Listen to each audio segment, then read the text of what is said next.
नमस्कार, मैं हीर कोटी आज के अंतर्राष्ट्रीय टेक्वांडो दिन में आप सभी का हार्दिक स्वागत करती हूँ। आज इस दिन को समझने और इस दिन का महत्व जानने एक टॉक शो का आयोजन किया है, जिसमें हमारे अतिथि के रूप में पमीर सर और ट्विशा मैम आए हैं। तो चलिए आज के टॉक शो को शुरू करते हैं, जिसमें होंगे सवाल जवाब टेक्वांडो के बारे में। तो चलिए शुरू करते हैं। हम पहला सवाल सर से पूछना चाहते हैं, वो दीवा पूछेगी। Sir, can you say something about Taekwondo and from where it is origin? Okay, so Taekwondo is basically Korean national game. Taekwondo का मीनिंग अगर हम लोग देखेंगे तो वो 3 वर्ड में स्प्लिट होता है, टे, क्वान और do. That is the art of kicking and punching. Taekwondo एक ओलंपिक स्पोर्ट भी है. 2000 के ईयर में टाइकोंडो को एज अ मेडल स्पोर्ट्स लिया गया था. सो टाइकोंडो को जनरली इंडिया में या इंडिया के सबर्ब्स में लोग कोरियन कराटे के नाम से भी जानते हैं, क्योंकि अगर हम किसी को कराटे करते हुए देखते हैं तो वो और टाइकोंडो प्लेयर हमें सेम दिखते हैं. लेकिन एक फंडामेंटल चेंज है दोनों के अंदर, वो है उनका कांटेक्ट. टाइकोंडो एक फुल कांटेक्ट मार्शल आर्ट्स है, यानी यहाँ पे जब बच्चे फाइट करते हैं तो एक दूसरे को पूरे पावर से हिट करते हैं, जबकि कराटे नॉन कांटेक्ट या सेमी कांटेक्ट होता है. दूसरा, टाइकोंडो और जूडो 2 ही कॉम्बैट स्पोर्ट्स है जो ओलंपिक्स में एज अ मेडल स्पोर्ट्स खेले जाते हैं. अपार्ट फ्रॉम दिस बहुत सारे कॉम्बैट स्पोर्ट्स है जिनको अभी तक एशियन गेम या ओलंपिक्स के अंदर प्लेस नहीं मिला हुआ है. सो ये बेसिक लेवल ऑफ डिफरेंस है टाइकोंडो और कराटे के बीच में, और टाइकोंडो के बारे में ये थोड़ा सा. Okay, sir. Thank you for giving us more information about Taekwondo. So now let's move to the next question. वो आपसे श्रद्धा पूछेंगे. सर, Taekwondo का इम्पोर्टेंस क्या है, बता सकते हैं? यस. सो टाइकोंडो का इम्पोर्टेंस हम लोग समझते हैं कि अगर कोई भी स्पोर्ट्स होता है तो वो फिजिकल फिटनेस देता है, लेकिन जब टाइकोंडो की बात आती है तो वो आपको सेल्फ डिफेंस भी देता है. आजकल के जमाने में गर्ल्स हो या बॉयज हो, सबके लिए अपना सेल्फ प्रोटेक्शन बहुत ही जरूरी होता है. तो हम इसे स्पोर्ट्स के तौर पे ना देखते हुए इसको as a self defence art भी देख सकते हैं. अपार्ट फ्रॉम दिस, टाइकोंडो की 5 बहुत इंपॉर्टेंट क्वालिटीज है जो दूसरे कॉम्बैट स्पोर्ट से इसे डिफरेंट करती है. वो है मोडेस्टी, कर्टसी, इंटीग्रिटी, परसेवरेंस और इनडोमिनेटेबल स्पिरिट. तो अगर हम ये चीजों को अप्लाई करते हैं तो taekwondo become very different art than any other combat art. Yes, ma'am. So now let's move to next question. Ma'am, what are your current achievements?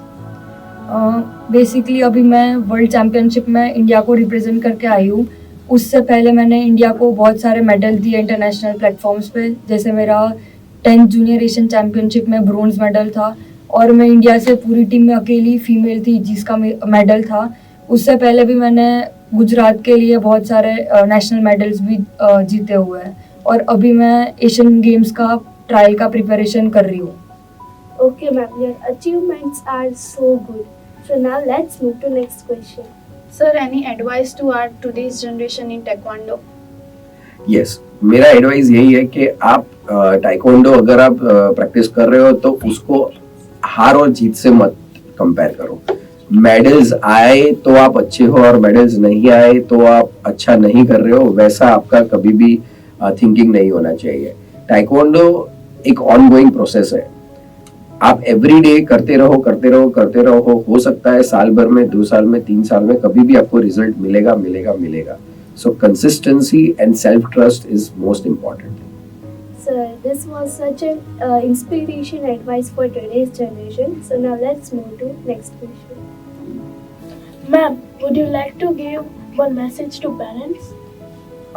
Sports और स्टडीज़ का बहुत बड़ा पेरेंट्स के उस पर वो होता है कि हम बच्चों को क्या करवाएं.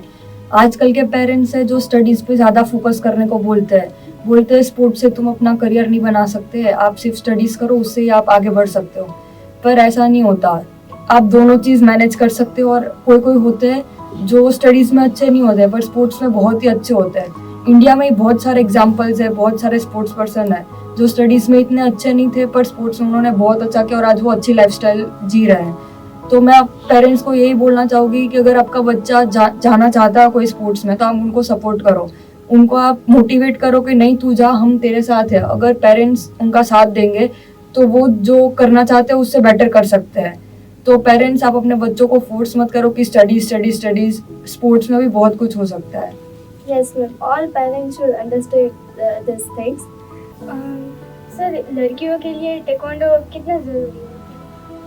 गर्ल्स के लिए टाइकोंडो बहुत ही ज्यादा जरूरी है। मैं तो ऐसा मानता हूँ कि टाइकोंडो अब लाइफ सेविंग स्किल है। पहले सिर्फ स्विमिंग को लाइफ सेविंग स्किल मानते थे, लेकिन अब टाइकोंडो लाइफ सेविंग स्किल है। टाइकोंडो सीखने के बाद पेरेंट्स को बहुत ही ज्यादा टेंशन कम हो जाएगा। लड़की खुद ही अगर कोई ऐसे इंसिडेंट्स होते हैं तो अपने आप टैकल कर सकती है। आज हमारी ट्विशा को देखिए, ट्विशा पूरी दुनिया में अकेली घूमती है, लेकिन उसके पेरेंट्स को टेंशन नहीं है, because she is trained in martial arts, she is trained in taekwondo. तो मैं तो जरूर बोलूंगा कि लड़कियों के पेरेंट्स को अपनी लड़कियों को 1 साल 2 साल 3 साल जितना भी टाइम मिले टाइकोंडो सिखाना ही चाहिए। सर आपके अचीवमेंट्स क्या है? मैं बेसिकली अगर मेरा एजुकेशनल अचीवमेंट बताऊं तो मैं कंप्यूटर इंजीनियर हूं। मैंने मास्टर्स किया था यूएस से, और अभी मैंने IIM रोहतक से मेरा स्पोर्ट्स मैनेजमेंट किया है। और टाइकोंडो के मेरे अचीवमेंट ये है कि मैं एक इंटरनेशनल रेफरी हूँ, मैं 5th Dan ब्लैक बेल्ट हूँ, अभी इंडियन टीम जूनियर का मैं कोच रह चुका हूँ, और अभी मेरे 1300 प्लस स्टूडेंट्स हैं सूरत में। डायनामिक वॉरियर एकेडमी है मेरी, जहाँ पे मैं उनको ट्रेन कर रहा हूँ। सर आपके भी अचीवमेंट्स बहुत अच्छे हैं। And thank you sir and ma'am for coming and spending your precious time with us. हम गजेरा ट्रस्ट को भी थैंक करते हैं कि पमीर सर और ट्विशा मैम जैसे प्लेयर और कोच के साथ हमें हमारा टाइम स्पेंड करने का मौका दिया और टेक्वांडो के बारे में और भी बहुत सारी चीज़ें जानने को दी। Thank you.